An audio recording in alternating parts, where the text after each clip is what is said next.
yapıyorsun? Ne iş yapıyor? Üsküvat'ta bulunuyor. He? Üsküvat'ta yerden kömür çıkarıyor. Anlamadım. Kaçağının kömür çıkarıyor.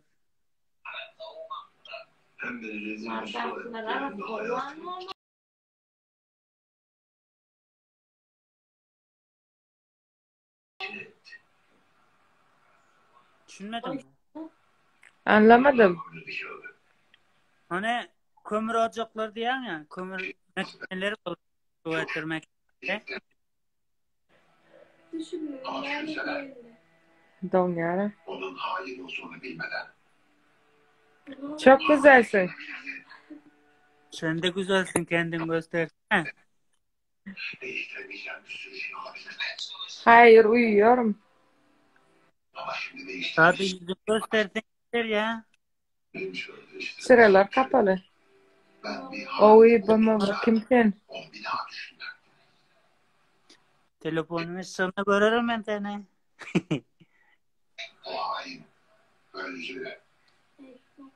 Oğlan Türkmen misin? Oğlan, Ecen Türkmen kakım oğlan.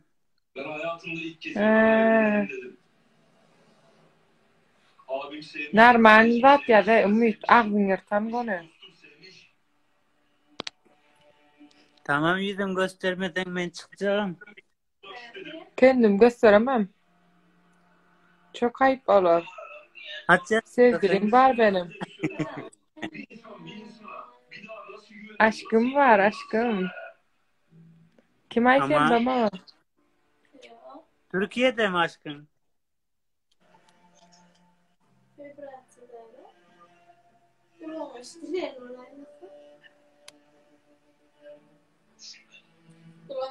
Sen de var mı aşkım? Ben de nişanlıyım. Evet. Nişanlım var. Evet. Ne zaman? Yazda, yazın öğleneceğiz. Maladita tavay.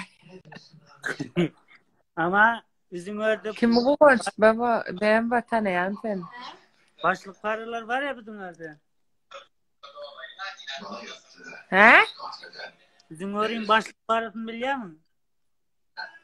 Anlamadım. Bizim orada bir tane kız bile nişanlansam bunun da gerek. Vallahi de olduğundan oğlum ben sana ruhum basar. Kim sen tanıma o var? Suratın yok mu? Seviyorum seni vallahi. Baktlı ol. Tamam. Mutlu ol. Kendin göstermedin ya. Ne yapacak beni görüp? Merak ediyorum, nasıl yaşlısın, genç misin? Neden?